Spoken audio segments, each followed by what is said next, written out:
Abra comigo então sua Bíblia, primeira carta de Pedro, capítulo 5. Primeira carta de Pedro, capítulo 5.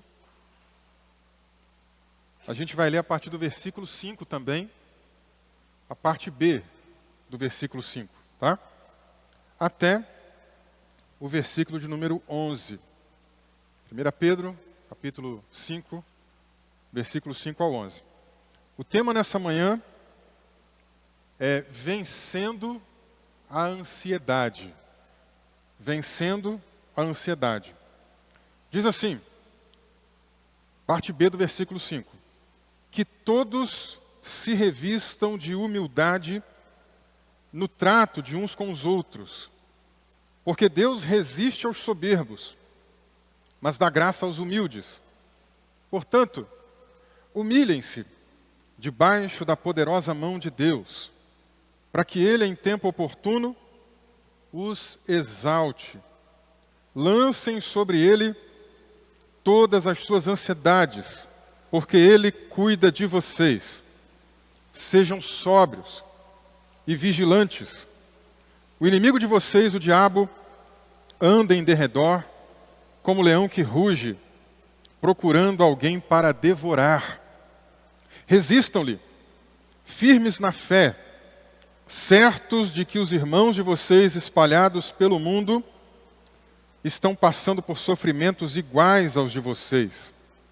E o Deus de toda graça, que em Cristo os chamou à sua eterna glória, depois de vocês terem sofrido por um pouco, Ele mesmo irá aperfeiçoar, firmar, fortificar e fundamentar vocês. A Ele seja o domínio para sempre.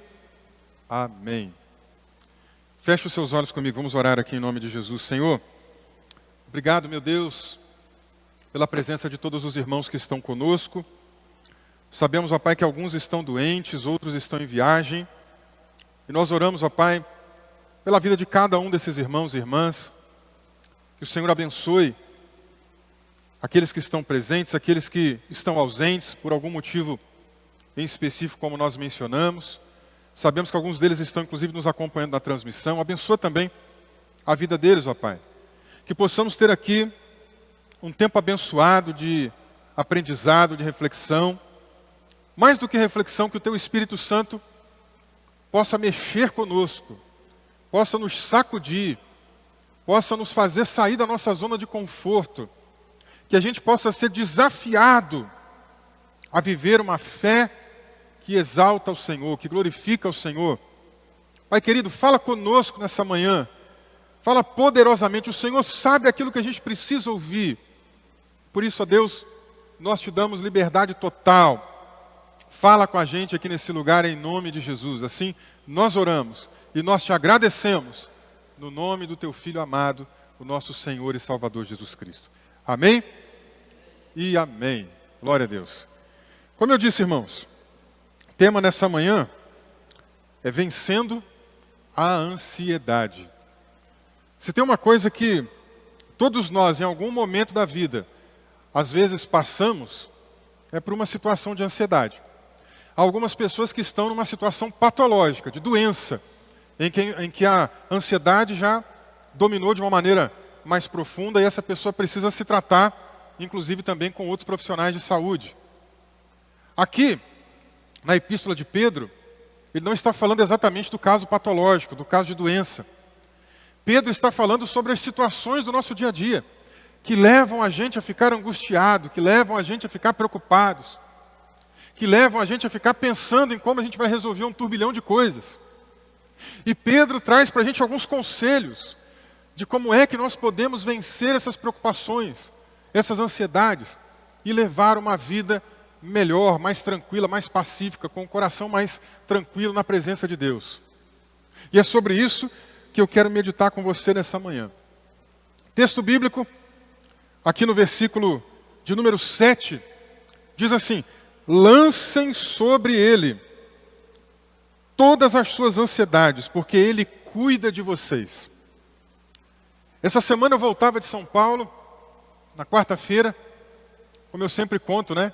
Eu venho do trabalho, venho ouvindo muitos louvores, venho adorando ao Senhor. É um tempo assim magnífico para mim. Aquele momento que eu estou a sós com Deus, é um momento muito revitalizador, muito revigorante, é um momento muito abençoado. E enquanto eu voltava de viagem, o Senhor tocava no meu coração com esse versículo. Não exatamente para a minha vida, embora para a minha vida também. Mas ele deixava muito claro que eu precisava ministrar sobre isso hoje. Lancem sobre ele a ansiedade de vocês, porque Deus cuida de vocês. Deus tocava no meu coração com relação a essa mensagem. Lendo o texto, eu precisei entender o que Pedro está falando. O que está acontecendo, o que aquela igreja lá atrás, de quase 2000 anos atrás, passava. Por que eles estavam ansiosos? Por que Pedro estava dando essa mensagem para eles? Como que essa mensagem fala com a gente hoje, em pleno 2025? E lendo esse texto, eu pude perceber algumas coisas que eu quero que você preste atenção comigo. Primeiramente, ele diz, lancem sobre ele. A palavra lançar, como é usada aqui no texto bíblico, ela diz respeito a arremessar, a jogar alguma coisa. Diz respeito a descartar algo, a jogar fora. Lancem sobre Jesus. Em algum momento você já precisou, talvez está passando pela rua, ou pegou alguma sacola de lixo, e estava descendo da sua casa, foi jogar no lixo, e você simplesmente pegou e jogou, lançou, arremessou. Pois é isso que o texto bíblico está dizendo para a gente fazer. Para a gente lançar, jogar fora, descartar, porque isso que aqueles irmãos sentiam e que nós também sentimos, dá um peso na alma, dá uma angústia na nossa vida, traz uma série de sentimentos ruins, e Deus sabe que isso não é bom para você. Então ele está dizendo, joga fora, lança fora, arremessa, descarta. E o que é para a gente descartar, de acordo com o texto? A ansiedade. O que é a ansiedade? A palavra bíblica, a palavra que é usada aqui no idioma bíblico, no grego, tem um significado interessante, gente. Ela tem o significado de dividir, partir. Dividir, partir. Como é que uma pessoa, quando está ansiosa, fica? Ela fica exatamente assim, dividida, com os pensamentos fragmentados, divididos. Os pensamentos partidos. A pessoa começa a pensar um monte de coisa ao mesmo tempo. E não consegue focar em uma só. Não é assim? A pessoa, quando está ansiosa, ela fica pensando nisso, daqui a pouco ela muda de pensamento para isso, rapidamente ela muda de pensamento para outra coisa, aí daqui a pouco volta naquele primeiro pensamento, pula para mais um outro, e fica alternando de pensamento, sem conseguir focar, às vezes, numa solução, sem conseguir focar, às vezes, numa coisa que pode melhorar a situação dela. Ansiedade, na palavra bíblica, é então dividir. É uma pessoa que está dividida. Não sabe no que pensa, não sabe no que foca. E aí um outro significado interessante da palavra bíblica para ansiedade, pode também ser traduzida como distrair. Porque a pessoa, quando está muito dividida em muitas coisas, ela está distraída. Tão distraída que ela não presta atenção em outros detalhes que estão próximas dela. Como é que uma pessoa distraída, não necessariamente ansiosa, vive? Ela vai andando na rua, ela não percebe se tem um buraco no chão, ela não percebe se tem um carro passando ali em alta velocidade, ela não percebe se de repente o semáforo está fechado ou aberto. Ela é distraída. Ela está pensando em um monte de coisas. Quando eu era criança, as pessoas diziam, né, que a pessoa distraída ficava pensando na morte da bezerra. Não sei se aqui também vocês usaram essa expressão. A pessoa distraída não está com foco. E a pessoa ansiosa, ela está distraída com um monte de coisas. Por isso que Jesus, quando vai na casa das irmãs Marta e Maria, ele fala assim para Marta, né, que está muito ansiosa. Ele fala, Marta, você está muito ansiosa. Você está muito distraída. Porque a Marta estava pensando num monte de coisas ao mesmo tempo. O que tem passado na sua cabeça nesses últimos dias? O que tem passado na sua mente nesses últimos momentos? Será que isso está fazendo com que você fique dividido? Com que você fique fracionado? Com que você fique distraído? E o distraído tem um problema. Ele não consegue prestar atenção no que está perto. E às vezes tem soluções que estão pertinho da gente. Mas como a gente está fracionado, dividido, distraído, a gente não percebe. E aí, o que o texto continua dizendo aqui para a gente então? Que é necessário a gente jogar, descartar, lançar isso sobre quem? Sobre Jesus. Porque, irmãos, a ansiedade é um peso para a nossa alma. A ansiedade nada mais é do que um fardo para você ficar carregando. E Jesus já tinha dito numa outra ocasião: venham a mim, vocês que estão cansados, sobrecarregados. O que ele vai fazer? Ele vai aliviar vocês. Venha a mim, você que está cansado, sobrecarregado, eu vou trazer alívio. Porque o meu fardo é leve. Ele disse isso lá em Mateus capítulo 11. O fardo de Jesus não é o fardo da ansiedade, de você ficar aqui preocupado, dividido entre muitos pensamentos. O fardo de Jesus é leve. Quando você joga sobre Jesus, a ansiedade está sobre você. Esse fardo pesado da preocupação, esse fardo pesado de ficar dividido entre muitas coisas, é suavizado. Sua vida começa a ficar mais leve, começa a ficar um pouco mais tranquila.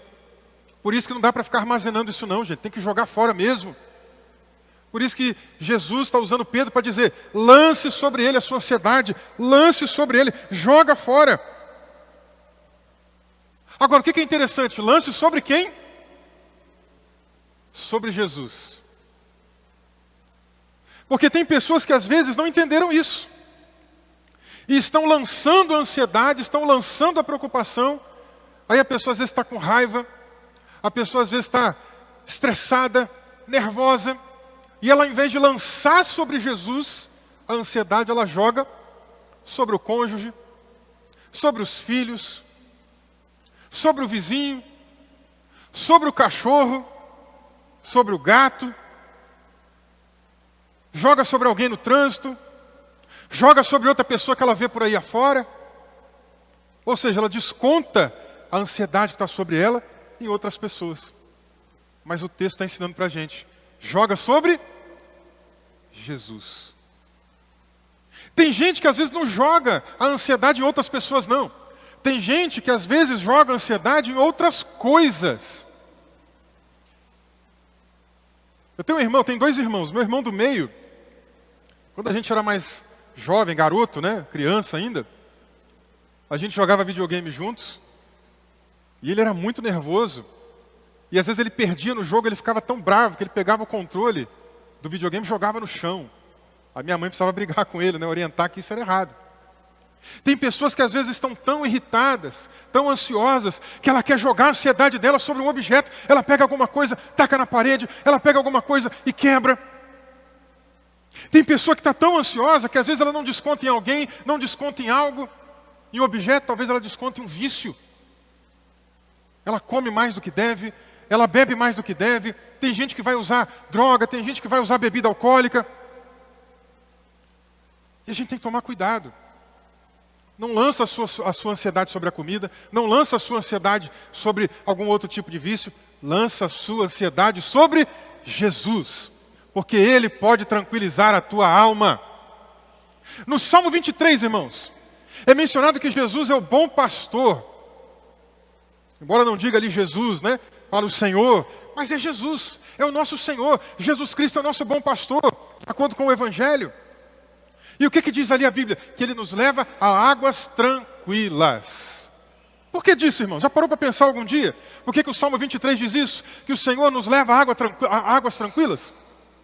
As ovelhas naquele tempo, com seus pelos, né, não podiam ser levadas simplesmente a uma água corrente, uma água com correnteza forte. O bom pastor está no cuidado e no controle da nossa vida. Ele sabe dos detalhes que a gente está passando e vai levar a gente para a água tranquila. Porque se ele levar para a correnteza, a ovelha lá no passado, ela molhava o pelo ficava pesado, ela caía na água, a correnteza levava embora. Irmão, irmã, Jesus está no controle da tua situação, sabe o que a gente está enfrentando e quer levar a gente para a água de tranquilidade. Ele nunca vai levar a gente para uma correnteza que vai ser fatal, que vai nos matar, que vai nos destruir. Pelo contrário, Ele está no controle da situação, cuidando da gente nos mínimos detalhes da nossa vida. E o texto continua dizendo então, lance sobre Jesus. Lance sobre Cristo a tua ansiedade. Mas pastor, como é que eu lanço a minha ansiedade sobre Jesus? Como é que eu faço isso? De que maneira eu consigo fazer isso? O texto vai explicar para a gente. O texto conta para a gente, no versículo anterior, que nós devemos então nos humilhar debaixo da poderosa, da potente mão de Deus. O que isso significa? Significa eu dobrar o meu joelho, significa eu orar, significa eu me entregar ao Senhor, significa eu descansar nos braços do Pai, significa eu confiar nele, sabendo que Ele está cuidando. Esse texto é lindo. A gente precisa se humilhar debaixo da poderosa mão de Deus. Pedro está falando aqui nos versículos anteriores sobre humildade. Se a gente precisa se humilhar debaixo da mão de Deus, ele também começa dizendo antes sobre a importância de sermos humildes. É o texto que a gente começou a ler. Que vocês se revistam de humildade no trato uns com os outros. Começa aqui, ó, a gente sendo humilde uns com os outros. O que é humildade, gente, na Bíblia? Humildade não é sinônimo de pobreza. Tem gente que às vezes é pobre e é orgulhoso e é soberbo. A questão da humildade não é isso. A palavra relacionada à humildade diz respeito a como eu me vejo. Como é que eu me vejo? Eu preciso me ver de uma maneira mais baixa, mais inferior. O soberbo, o arrogante, é aquele que coloca o salto alto, ele fica para cima, ele se acha superior, ele se acha melhor. O humilde não. O humilde abaixa um pouquinho, ele sabe, opa, estou no meu lugar, sei quem eu sou. O humilde não fica se ensoberbecendo, se envaidecendo. O humilde não fica falando bem de si mesmo, não fica se gabando. Pedro então está dizendo, olha, na igreja, seja humilde uns com os outros. Não fica querendo ser melhor do que o outro. Aqui não é o espaço para isso, e lugar nenhum também deve ser o espaço para isso. Nosso lugar não é de querer, eu sou melhor do que fulano, do que ciclano, do que outra pessoa. Não, se puder, eu posso até deixar a oportunidade para outra pessoa. E Pedro continua no seu argumento de humildade, dizendo, se revistam de humildade. Sejam revestidos de humildade. É lindo esse texto. Quando ele diz para a gente se revestir, a palavra revestir aqui só aparece, a palavra grega, né? Porque a palavra revestir em português tem em outros lugares. Mas a palavra original só aparece aqui nesse versículo. Não aparece mais nenhum outro. 1 Pedro capítulo 5, versículo 5. Que todos se revistam. A palavra usada aqui só aparece nesse versículo, em toda a Bíblia, nenhum outro lugar. E o que é esse revestimento que ele está dizendo aqui? Dizia respeito a uma situação antiga, de quando algumas pessoas eram escravizadas no passado, e essa pessoa escravizada deveria usar um tipo de lenço, um tipo de pano, que ela era revestida para identificar essa pessoa como diferente de outras. Nesse caso, Pedro está dizendo aqui para a gente, de uma maneira metafórica, simbólica, que nós precisamos fazer como aquelas pessoas lá de antigamente. Aquelas pessoas passavam, tinham um lenço marcado, tinha uma roupa revestida, e aquilo distinguia elas das demais pessoas. Nesse caso, o que ele está dizendo para a gente é que nós também precisamos estar diferentes das demais pessoas. A marca que nos distingue das demais pessoas precisa ser a humildade. Como é que nós somos reconhecidos aí afora? Pela roupa que a gente usa? Como é que nós somos reconhecidos aí fora? Pelo vocabulário que a gente diz, olha, você fala bonito, você fala diferente, você fala difícil. Como é que nós somos reconhecidos aí fora? Pela casa que você mora? Pelo carro que você tem? Pedro está dizendo, não, que as pessoas reconheçam você pela postura de humildade, pela postura de simplicidade, por não ser alguém que fica se gabando, por não ser alguém que quer ser melhor do que todo mundo, por ser alguém que é humilde, que é simples, que se põe no seu lugar. E por falar de humildade, então, se essa é a marca distintiva, aquilo que vai nos separar, aquilo que vai fazer com que a gente seja diferente de outras pessoas, Pedro continua explicando para a gente agora que nós precisamos, então, nos humilhar debaixo da poderosa, da potente mão de Deus. Não é para eu ser humilde apenas com os meus irmãos, é principalmente para eu ser humilde diante do Deus Todo-Poderoso. Tudo começa ali. E aí, quando nós entendemos isso, nós chegamos num ponto central da discussão de Pedro aqui sobre como vencer a ansiedade.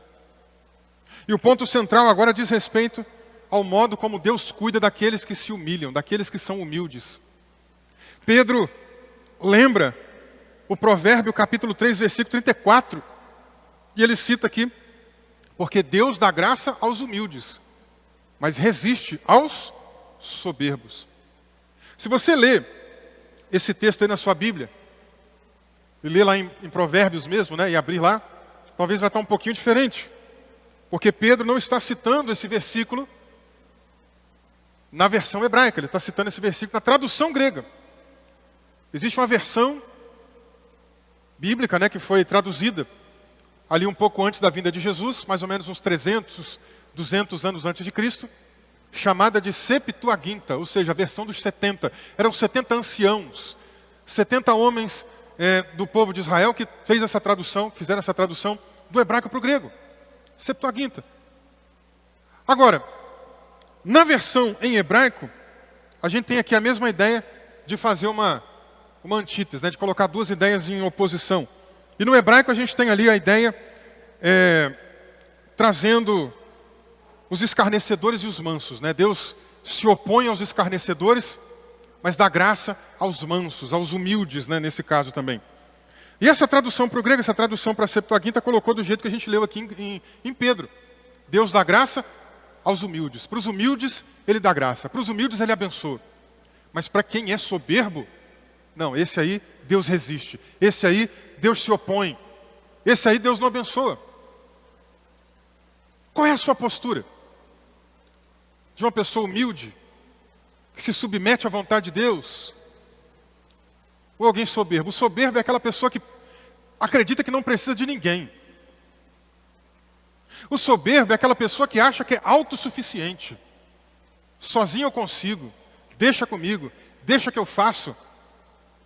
Deus usou o profeta Jeremias para poder criticar esse tipo de gente. Ele disse que essas pessoas, elas são amaldiçoadas. Maldito é o homem que confia no próprio homem, que faz da sua própria força o seu braço.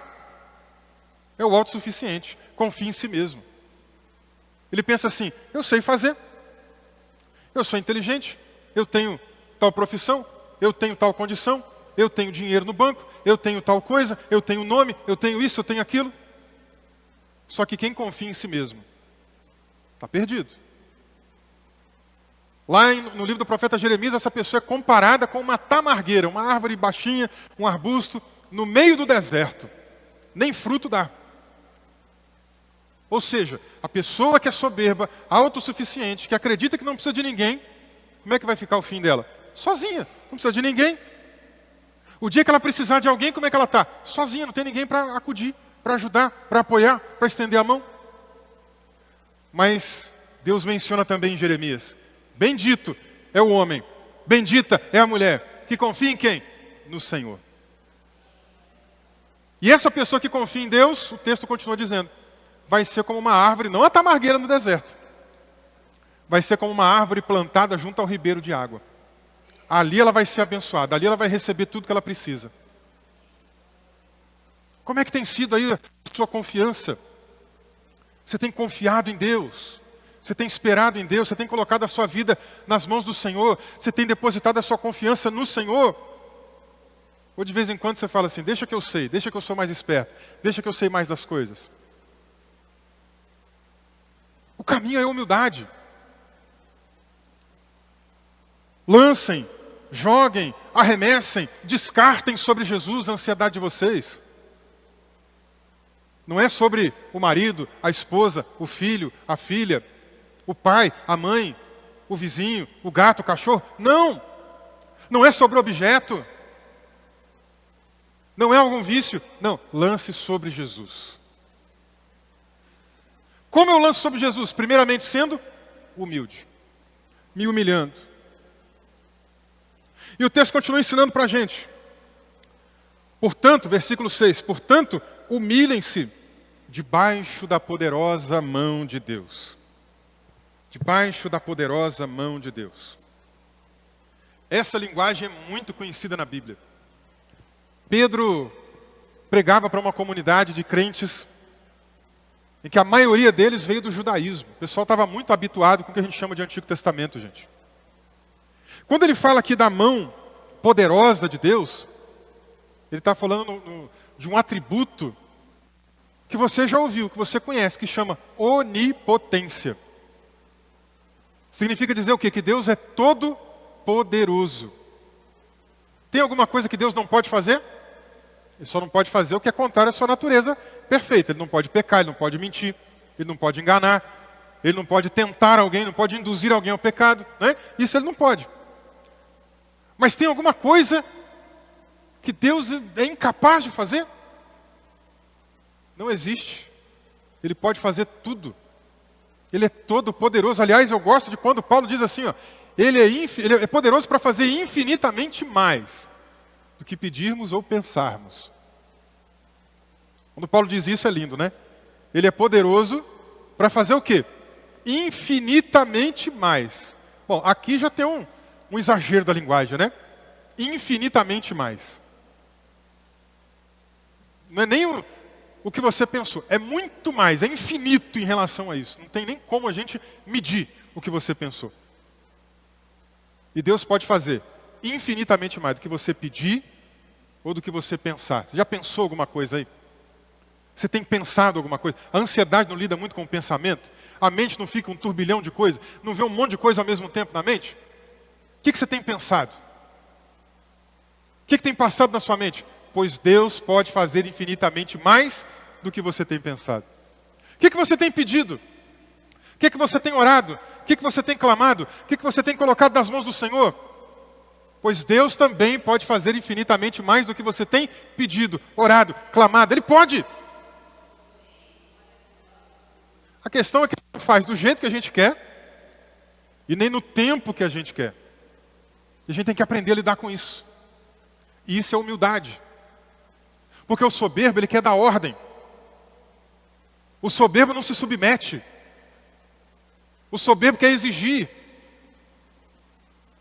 O soberbo dá carteirada. O soberbo chega num lugar e fala assim, sabe com quem você está falando? Mas como é que alguém vai fazer isso com Deus, gente? Já pensou alguém chegar diante de Deus, pegar a carteirinha dele e falar assim, sabe com quem o senhor está falando? Esse aí não sobrevive. Nem um segundo, coitado. Né? Não tem como. Temos que aprender a submeter as coisas à vontade do Senhor. Ele faz do jeito dele. Na carta de Tiago, ele menciona que algumas pessoas pedem, não recebem. Por quê? Porque estão pedindo errado, estão pedindo mal, estão pedindo para o seu próprio luxo, estão pedindo para o seu próprio deleite, estão pedindo para se enriquecer, para se aproveitar, para ficar muito bem na fita. Não. Deus tem outros tipos de planos para nós. Deus não tem compromisso com esse tipo de coisa. Tem gente que está pedindo mal, está pedindo errado. Então Deus não vai fazer conforme a minha vontade, conforme a sua vontade, sim conforme a vontade dele. E Jesus ensinou isso para a gente, irmãos. A oração, que a gente chama de Pai Nosso, João Batista orava lá com os seus discípulos, vieram os discípulos de Jesus e falaram, olha, ensina a gente a orar também. João Batista ensinou os discípulos dele a orar, ensina a gente também. Tem um momento lá que Jesus fala o quê? Seja feita a tua vontade. A vontade de quem? Do Pai. Seja feita a tua vontade, a vontade de Deus. Onde? Na terra e também no céu. Ser humilde é reconhecer a vontade de Deus. Mas, Senhor, eu queria essa outra coisa. Sabe um filho da gente, quando fala assim, mas pai, mãe, compra aquele brinquedo para mim, aí você não tem dinheiro e compra outra coisa. Mas eu queria aquele outro, né? E ali a gente já tem que aprender a ser humilde, para poder receber o que tem condição de receber, de ganhar. E a gente tem que ser humilde para receber de Deus o que Ele quer nos dar. Isso é um ato de submissão, isso é um ato de humildade. E humildade para saber esperar o tempo de Deus nas coisas acontecerem. Veja, aqui Pedro até comenta, né? Humilhem-se debaixo da poderosa mão de Deus para que Ele, em tempo oportuno, exalte vocês. Em tempo oportuno. É que nós temos esse problema, a gente quer tudo para ontem, quer tudo para agora. Eu quero encerrar o culto aqui, chegar em casa e a minha bênção está lá me esperando já. Se puder, eu não quero nem esperar o culto acabar, eu já quero agora. Esse é o nosso problema. Mas o tempo de Deus não é o nosso, né, irmãos? Se humilhar debaixo da poderosa mão de Deus também é isso. É entender a vontade soberana de Deus. É se submeter ao tempo de Deus. Deus sabe o tempo para tudo. Deus sabe o tempo para todas as coisas. No tempo de Deus, no tempo oportuno, no tempo certo, a resposta vai vir. E isso ajuda a gente a lidar com a ansiedade. Porque a gente fica assim, por que a resposta não chegou ainda? Eu já orei de pé, já orei sentado, já orei deitado, já orei virado cambalhota, já orei virando estrelinha, já orei tudo quanto é jeito e a resposta não chegou. Mas o tempo não é nosso. O tempo é do Senhor, amém? O tempo é do Senhor.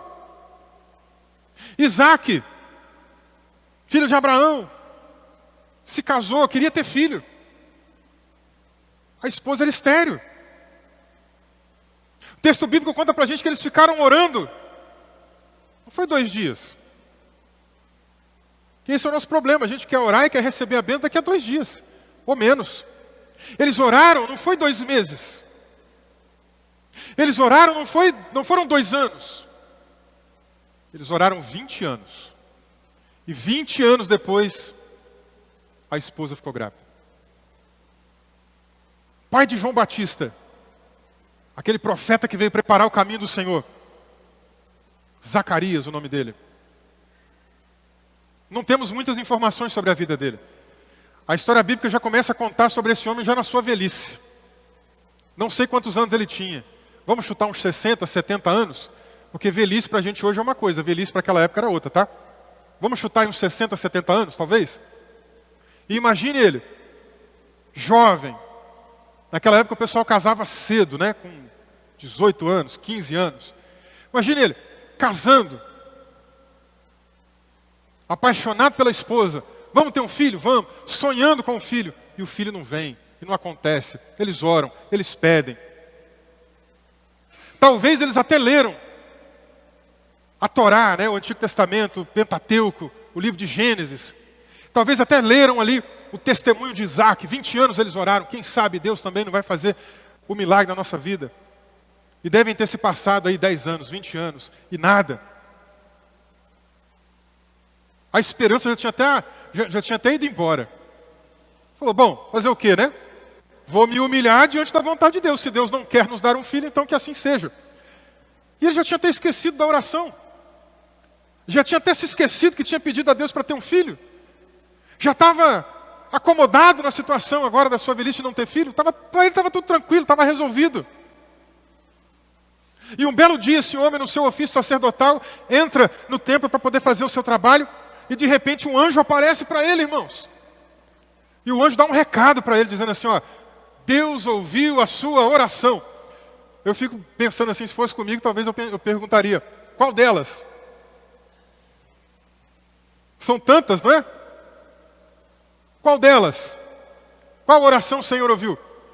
E o anjo vai dizer para ele, olha, daqui a mais ou menos 1 ano, a sua esposa vai ter um filho. Aí ele começa, como não? Que isso? Já sou velho, minha esposa é estéril, impossível uma coisa dessa. Mas o que nós aprendemos aqui nessa manhã? Existe o tempo de Deus.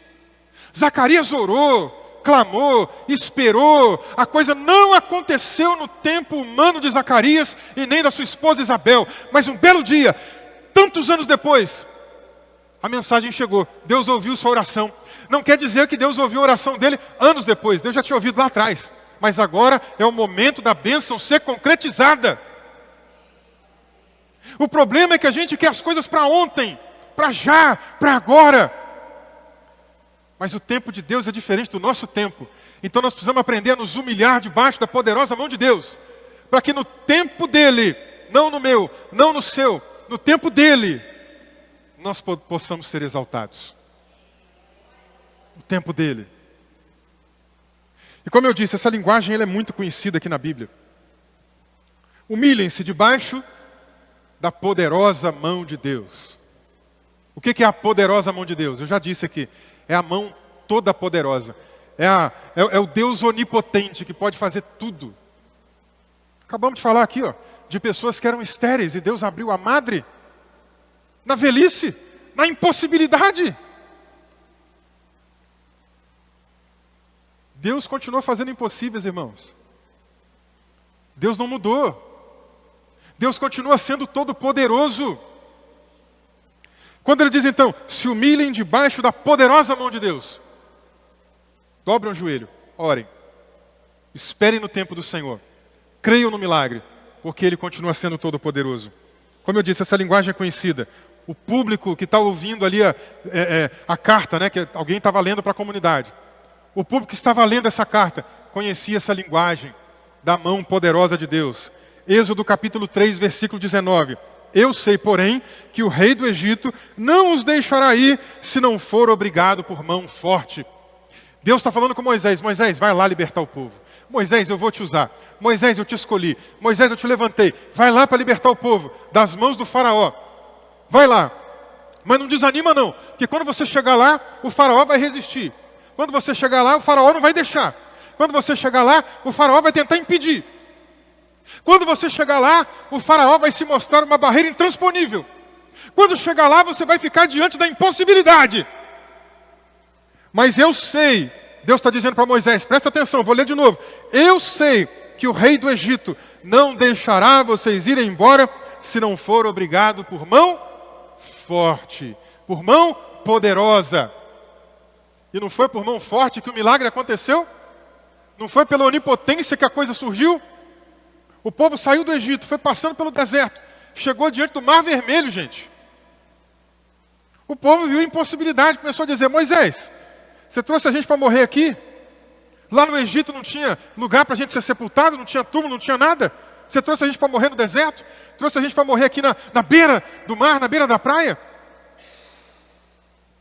Moisés também deve ter ficado bem preocupado. Deus não falou para ele que ia abrir o mar. Moisés devia estar dando razão para o povo. Moisés vai se queixar com Deus. Quando ele chega lá, o Senhor, ele vai se humilhar debaixo da poderosa mão de Deus. Ele fala, Senhor, como é que nós vamos fazer, Senhor? Olha o mar na frente. Deus responde para ele, por que clamas a mim, Moisés? Diga ao povo de Israel que marche. Diga ao povo de Israel que continue. Aí ele levanta lá o cajado, né? Faz assim. Aí a madrugada inteira vai ventando, ventando, ventando. O mar vai se abrindo. Eu fico imaginando a cena, né? As águas indo para um lado, indo para o outro. E de manhãzinha, o povo então vai lá olhar a situação e tem 2 paredes de água de um lado e do outro. E atravessar a pé, a seco. Porque Deus fez o impossível. Deus libertou o seu povo com mão poderosa. A Bíblia tem outros exemplos. Êxodo capítulo 13, versículo 3. Lembrem-se deste dia em que vocês saíram do Egito, da casa da servidão, pois com mão forte o Senhor os tirou de lá. Deus está mandando eles lembrarem, não se esqueçam. Não se esqueçam do que Deus fez no passado. Como é que Deus tirou vocês do Egito? Com mão forte, com mão poderosa. Josué capítulo 4, versículo 23. Aqui agora o povo está chegando diante do Rio Jordão. É época de cheia. O rio está transbordando, gente. Não dá para atravessar também nadando. A água, a correnteza é forte. O rio está muito profundo. Deus faz um milagre de novo. Deus manda o povo seguir, os sacerdotes irem seguindo com a Arca da Aliança. Quando eles pisam na água, a água é estancada lá para cima, não sei aonde.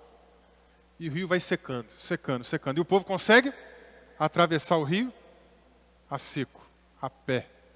Como? Por mão forte e poderosa de Deus. Josué capítulo 4, versículo 23. O Senhor, o seu Deus, fez secar as águas do Jordão diante de vocês, até que vocês tivessem passado, como o Senhor, o seu Deus, fez com o Mar Vermelho, que ele secou diante de nós, até que tivéssemos passado, para que a mão do Senhor, que é forte, a fim de que vocês temam o Senhor todos os seus dias. O que Deus fez aqui então? Abriu agora não o mar, abriu o rio. Como? Com mão forte e poderosa. Salmo capítulo 44, versículo 3. Pois não foi por sua espada que eles conquistaram a terra, nem foi com o seu braço que lhes deu vitória, e sim a tua mão poderosa. Aleluia. O povo não conquistou a terra prometida? Não foi pela capacidade deles de construir um bom exército, de formar pessoas que tinham estratégia militar. Não foi por armas poderosas, por carros, cavalos e tantos instrumentos. Não! A vitória que eles receberam para conseguir conquistar a terra prometida foi pela mão forte e poderosa de Deus. Somente assim, irmãos. Não tem outra maneira. E aí então, Pedro continua dizendo, se humilhem debaixo dessa poderosa mão de Deus. Para que no tempo oportuno, para que no tempo de Deus, Ele exalte você. Lance sobre Ele a sua ansiedade, porque Ele cuida de você. Lança, espera, confia, fica aguardando o tempo de Deus. Mas esteja sensível ao que está acontecendo ao redor. Pedro continua dizendo, sejam sóbrios, sejam vigilantes. Sóbrio aqui é justamente o oposto de alguém que está embriagado, tá? Como é que a pessoa que está ansiosa fica mesmo? Dividida. Não presta atenção nas coisas. Fica distraída. Pedro está dizendo, não fique distraído, hein? Fique sóbrio. Fique atento ao que está acontecendo. O que mais? Esteja vigilante. Pessoa que fica cuidando de algum patrimônio por aí afora, né? Um vigilante patrimonial, um guarda, não sei o nome, né, que geralmente as pessoas dão. Ela tem que estar atenta. Ela tem que estar olhando tudo que está acontecendo. Se ela estiver distraída, se ela perder o foco, alguma coisa ruim pode acontecer. Pedro está dizendo, além de você se dobrar diante do Senhor, se humilhar diante da mão poderosa de Deus, esteja sempre atento. Esteja sempre sensível. Esteja sempre focado no que você tem que fazer. Tenha sensibilidade espiritual. Porque ele diz assim, o inimigo de vocês, o diabo, anda em derredor, buscando a quem possa tragar. Buscando alguém que possa devorar. Fique atento. Fique atento. O inimigo muitas das vezes vai tentar trazer palavras para desanimar a gente, para desencorajar a gente. Ele tentou Jesus, você acha que ele vai deixar de tentar a gente? E é nesse momento da ansiedade, da preocupação, dos muitos pensamentos, que de repente, vem aquele pensamento intruso. Vem aquele pensamento maligno. Para dizer para você, para com isso. Para de buscar, para de insistir, para de continuar fazendo, não está dando certo. Não é no meu tempo, não é no seu tempo, não é do meu jeito e nem é do seu jeito. É no tempo de Deus e é do jeito de Deus. Fique firme, resista. Finalizando, Pedro continua dizendo aqui que Deus então cuida de nós. Deus cuida de nós. Lance sobre Jesus a sua ansiedade, porque Deus tem cuidado de você. A palavra usada aqui, como Deus cuida de vocês, né? Cuidar, também pode ser traduzida aqui como se preocupa, se importa, se atenta. Deus se importa contigo. Deus se preocupa contigo. Deus está atento às coisas que estão acontecendo com vocês. Por isso, a melhor coisa que nós podemos fazer é nos humilharmos debaixo dessa mão poderosa. Não sei como é que está o seu dia, a sua semana. Mas vem vencer a ansiedade aqui comigo, vem. Vem junto. Eu me coloco junto. Vem junto, vem para cá. Vamos vencer a ansiedade. Vamos orar. Vamos nos sujeitar debaixo da potente mão de Deus. Você que precisa que essa mão poderosa intervenha na sua vida. Vem aqui na frente. Vem aqui comigo. Vamos orar juntos.